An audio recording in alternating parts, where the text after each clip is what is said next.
দেখবেন তারাবির নামাজ 20 রাকাত পড়তে কষ্ট লাগে না? কোমরে ব্যথা, হাঁটুতে ব্যথা, কিন্তু 20টা রাকাত যখন শেষ করে মসজিদ থেকে বের হই, একটা আনন্দ আছে না নাই?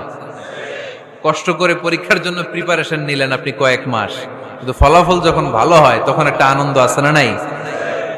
সারাদিন রোজা রাখলেন রমজানে, কি কষ্ট, তৃষ্ণায় গলা ফেটে যায়, কিন্তু ইফতারির সময় যখন রুহাবজা শরবতটা খাই কেমন লাগে? একটা আনন্দ আছে না নাই? এজন্য আল্লাহ বললেন فإن مع العسر يسرا إن مع العسر يسرا ও নবী, কষ্টের দিন মক্কায় অল্প কিছু দিন, মদিনাতে আনন্দের দিন অপেক্ষা করছে। আমাদের জীবনে যদি দুঃখ কষ্ট আসে আমরা ধৈর্য ধরবো, তাওয়াক্কুল করবো একজনের উপর, তিনি কে? কারণ আমরা বিশ্বাস করি কষ্টের দিন এটা চিরকালের জন্য নয়, সামনে আনন্দের দিন আমাদের জন্য সেট করে রেখেছে কে?